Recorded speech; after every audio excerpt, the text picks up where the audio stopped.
Good morning. Welcome back to Coffee and Commiseration with Kay Steinsapir. Thank you all for coming back or joining for the first time. I am here to commiserate with you. Um, Today is one of those incredibly annoying days that you all may relate to if you are parents of young children, especially.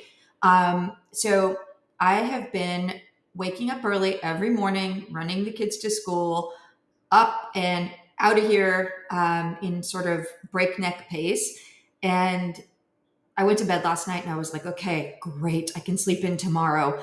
The kids were like, we're sleeping in, we're all going to get our rest tomorrow. And of course, I'm up before 6 a.m. and I can't get back to sleep.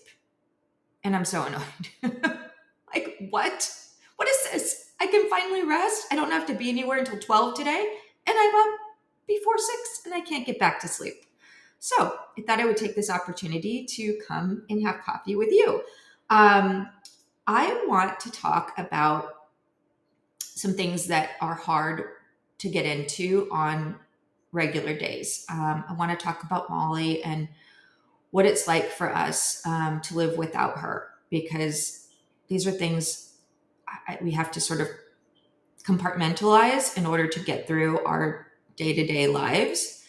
And for me, in order for me to be the kind of mom I need to be for Nate and Eli, I have to sort of compartmentalize some of this stuff, or else I'll just get lost in like an ocean of grief. So, but I also think it's really important to share this and for you all to see what this is really like, and for my friends who have also lost children or lost other loved ones, to kind of hopefully feel seen in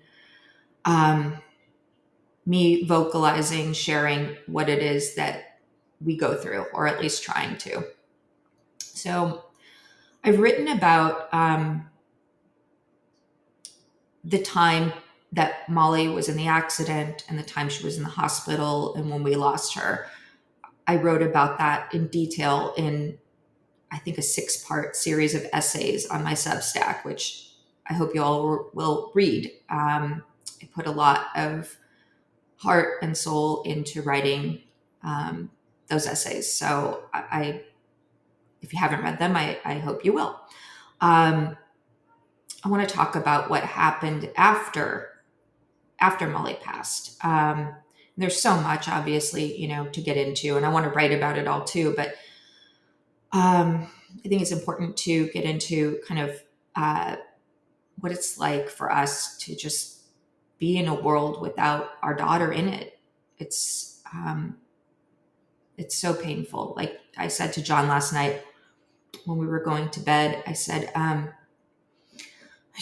miss Molly so much, and I just wish she could come home. I wish she could come home. And he said, I know, I wish that every single day. And you guys, this is the saddest thing. Molly used to have a little lovey, a silky little blanket that she loved and slept with. It was like her comfort item that she took to daycare and, always had with her. And John has that now, and he sleeps with it over his face every night. And I look at that, and it's just the saddest thing I've ever seen. Especially for him, it was like he always says, I just always wanted a little girl. He came from a family of all boys. He has 4 sisters, but he didn't grow up knowing them or having a real relationship with them, although he does now. But when he was growing up, he grew up in a household with 3 brothers. So he always wanted a little girl and was so happy when we had Molly. And, they just had that father-daughter bond. And it's just, he doesn't have that anymore. And none of us have that. I don't have that either.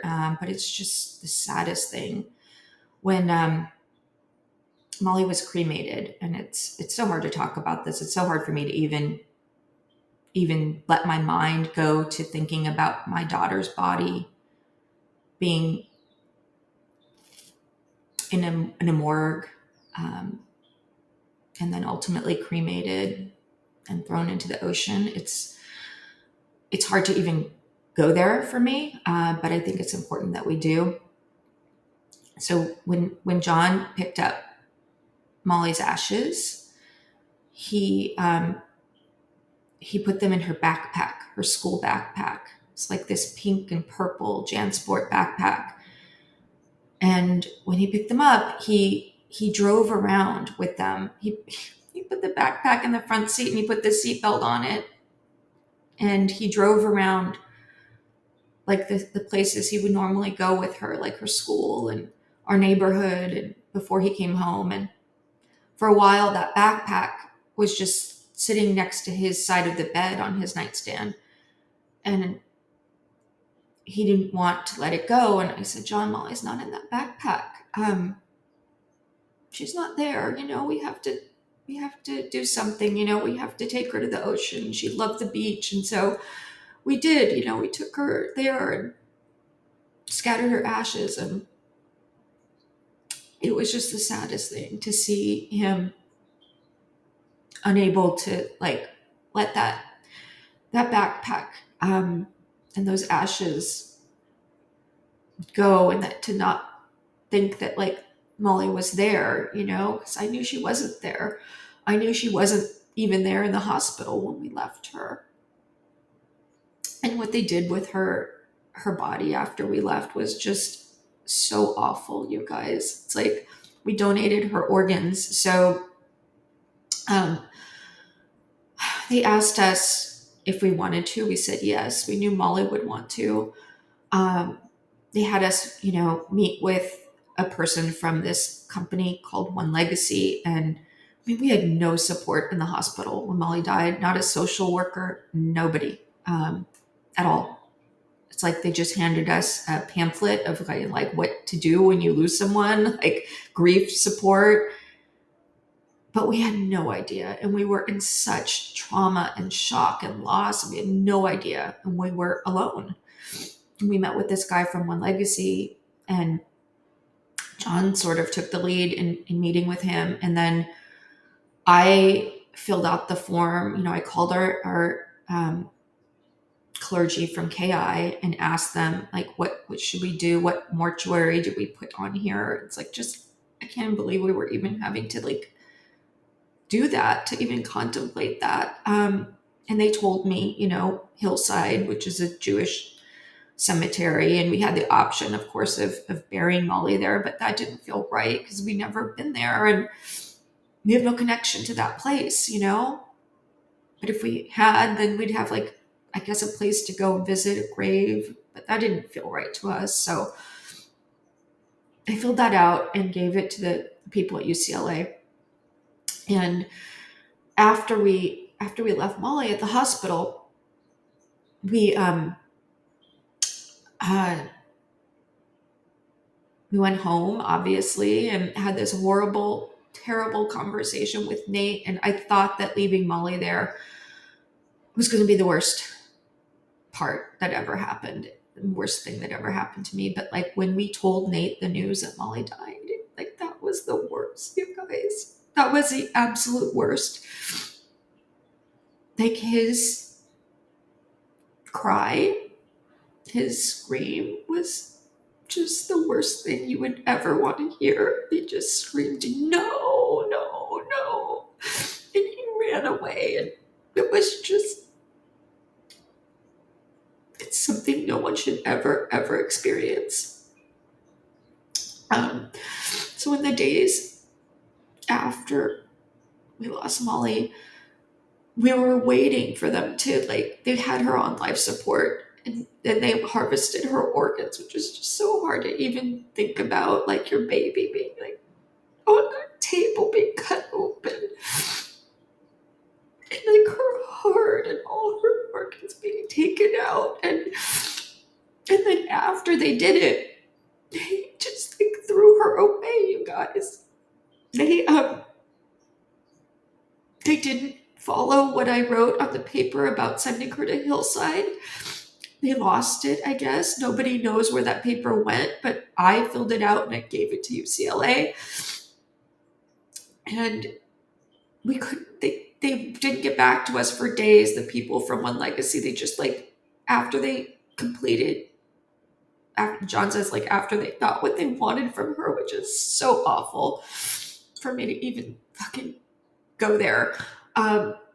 They just, we didn't hear from them. We didn't know where she was. We literally did not know where our daughter's body was. And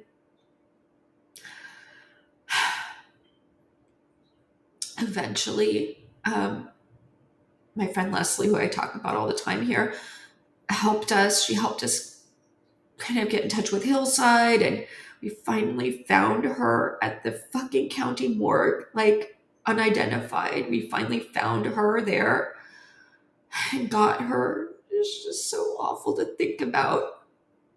And you don't, when you donate organs, you don't, of course, for us that was like an automatic, but like I didn't get to be with her when she left this earth, I didn't get to be with her when her heart stopped beating. I didn't get to take care of her in the last moments, and then they fucking lost her body. And they were so awful to deal with, all of them. One Legacy and UCLA, it was just, they just compounded our trauma tremendously.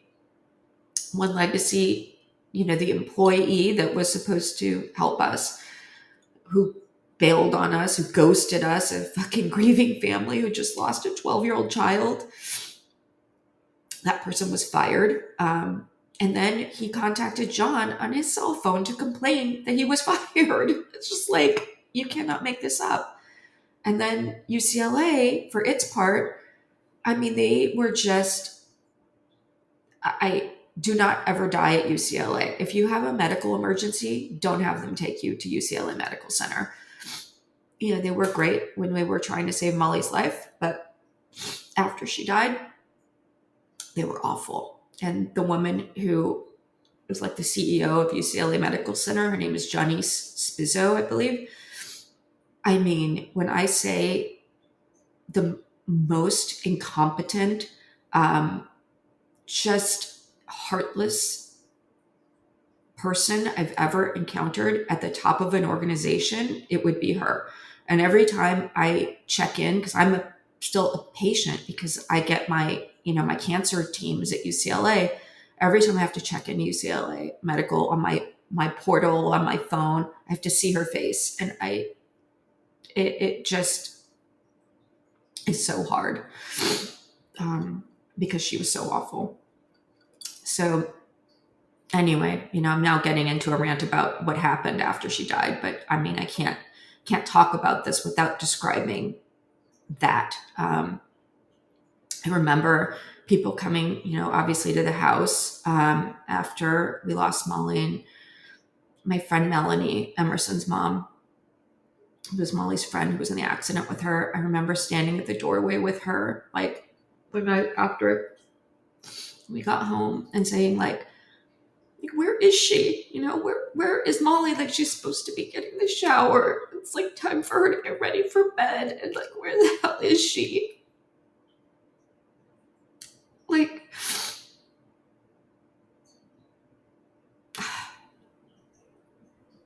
I feel like that all the time. Like, where is my child?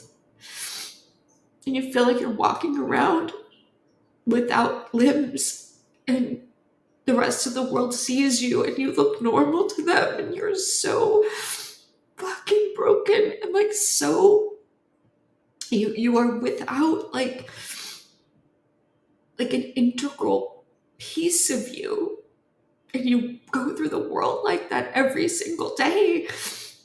And I know a lot of people feel this way. It's like we look at people and they look fine and normal, and like they're really going through something so hard that we can't even know by looking at them. And it's so much like that with this experience. And I see like Molly's friends growing up and getting older. Molly would be 16, turning 17 this year. And I think about all the things we've missed and that we will miss with her.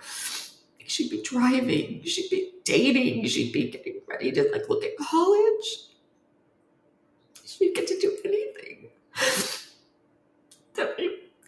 wanted for her and that she wanted. And just because of a fucking bike ride, like, we had no idea that, of course it's like, why didn't we know? Why didn't we know? Why didn't we do something different? There's always so much like guilt and second guessing and wait, if this could have been different, if this could have been different, then we could have saved her. That's incredibly difficult. And this is kind of like underlying the surface for us all the time. I couldn't go to the grocery store for like a year after Molly died because every time I would try, I would just like, I'd have to leave. I have to leave my car. Like, I would pass the things I would normally buy for her. I would reach for them. I think, no, I don't need those anymore. I would reach for like split peas. Molly loves split pea soup. Nobody else likes it, but she liked it. And I would reach for split peas and I would think, no, I don't need them anymore. And I just couldn't handle it. I would just completely fucking lose my shit and have to leave the store. It's the everyday things like that hurt the most. People are with you on anniversaries and birthdays and whatever, like, people are with you, but it's those everyday things that fucking kill. Like, they hurt so much. And I have to compartmentalize or else I couldn't go on. I was saying to John last night, like, for myself, I don't care. Like, if it were just me, like, I would have no desire to live at all. Like, I don't think I would be alive, to be honest with you. I don't think I would be. I'm sure I would not be. It's for my kids and it's for John that I'm here. And it is what makes me sort of like, fuck it, I don't care. Like, I'll do anything. Like, I'll try anything. I'll say whatever I want to say. I'll do whatever because I don't have any fear. I don't fear death. In many ways, like, I'm going to be relieved when I can go and be with Molly because it's not natural for a mother to be separated from the child like this. And then, of course, it's like you get into all these thoughts and things about like, well, like, what happens after we die? Like, will I be with her again? Is she there? I think so, but of course I don't know. Maybe I'm just desperate to believe, We've had so many signs and great readings with mediums and all of that stuff. And I want to write about that and share it because I think it's really interesting and compelling. And you all will find it, I think, very moving. And I believe it's real. I really do. But of course, I don't know. And I don't often dream of Molly. And other people do. And they tell me they have these like lucid dreams of Molly. And I'm like, well, why doesn't she come to me? Her mom. Why doesn't she come to me? Every single night, I ask her to come. And most nights, I don't remember anything about any dreams. When I wake up in the morning. And that's so hard. It's so fucking hard. Every night, like I told you, I just pray, like, God, please let my daughter feel how much I love her. And I miss her.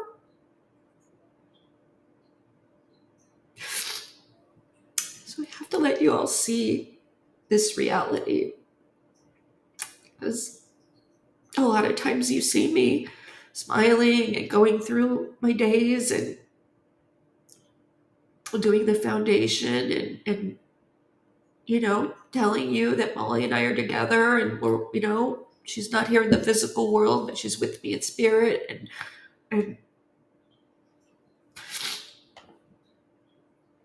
I believe that, but underneath it all is just this horrible fucking black pit of sorrow and loss and anger. Like, why did this happen to us, Why? My Molly, like, she was so careful and so good. Why her? Like, why? Why couldn't she wake up?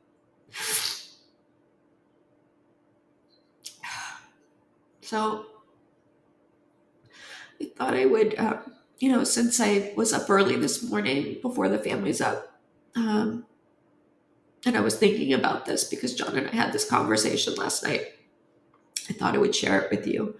I think about, like, I'm so worried about, I try not to even go there because it's, I don't know. I mean, I tell my kids, most of the things you worry about don't end up happening.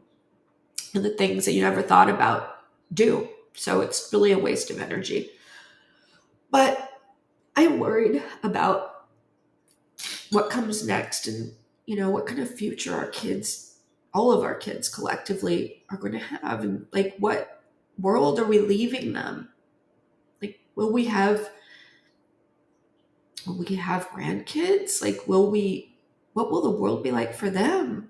I don't think we're being good stewards of the earth, and I don't think we're taking care of it. And at some point, what happens? How do we keep going when we're just abusing the planet, and it feels like we're on the brink of, like, World War III? I don't know. I mean, a lot of smart people that I know and respect seem to think that. I mean, and it's just terrifying. I'm worried about what's going to happen for our boys. What world are we leaving for them? In some ways, I think about Molly, and I think about, like, she would be so heartbroken. She would not understand a lot of these things. She would not understand all of this anti-Semitism and all of this hate. And it would break her heart, absolutely break her heart. And in some ways I think, like, well, at least she's safe. At least she's okay. I don't have to worry about her, but I worry about the boys a lot. And so I try everything I do. It's like I'm just trying to be strong for them and be a good mom and be the mom that they deserve, because they've already been through so much. It's so awful to witness their grief. It's so painful. And sometimes I don't know how to help them, We tried therapist for Nate. Nothing helped. He has a therapist that he works with now, but he doesn't talk to her about Molly. Grief camp helped him last summer, and he did not want to go. I had to insist that he go, and it actually really helped. Thank God. He came back, like, lighter and better and more like himself. So he's going to go back this summer, and Eli's going to go as well. So I'm glad for that. He needs something. I found this paper in Eli's things last week. Eli's always writing, he's like me. He writes in a journal, and he draws, he illustrates it, which is just so dear. It's just so cute. He wanted a journal. He asked for one right after the fires, and he's just been writing in it since then, which is amazing that he knows to do that. I found in his papers the other day just a note that said, like, the worst day ever, when Molly died, and it had like a date and time on it, which I don't even know. Like, it wasn't the date of the accident, and it wasn't February 15th when we left her at the hospital. It was a different date around that time, and a time, which is interesting. I don't know. And I just thought, oh my God, it's like because Eli was only 4, he was so little, and it was hard for him to understand. And he was so connected to Molly, in the early months after Molly died. He was always the one saying, like, of course Molly's still here. She's right here sitting with us. We're watching a movie. Like, you can't see Molly, but she's still here. And he was like, He would sleep in her room, and he never wanted to sleep alone before she died. And after she died, he slept in her room, and he said, I'm not alone because Molly's with me. He was 4.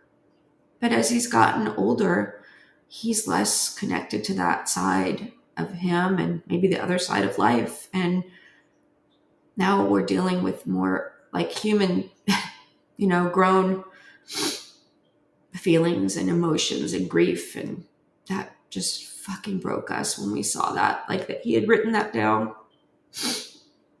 and was just processing that loss recently. So anyway, I hope I haven't completely depressed you all. I hope you're all okay after witnessing this grief, and that in some ways it helps you if you're grieving, to be seen, because people don't understand us. They don't. Only other grieving people understand what this is like. And the crazy thing is, that's going to be all of us at some point, right? I mean, so we shouldn't be like in this weird sort of taboo group of grieving people unless and until it happens to us. But we are. And so I hope that by sharing this, that we can be more understood and just more seen, and to give you all an idea of what's sort of right under the surface for me and my family at all times, even though we go through life kind of seemingly okay and seemingly normal. This is like our reality. We have this huge underlying deep pain and loss that's with us all the time. And that's also our connection to Molly. We wouldn't want to change it, but it's part of us, and we walk through life with it, and it's unseen. And I hope that by talking about it here, it's a little bit more seen. And if you're going through something similar, I hope you feel a little bit more seen. I'm sending you so much love, and I hope you all have a wonderful weekend. Thanks for joining me.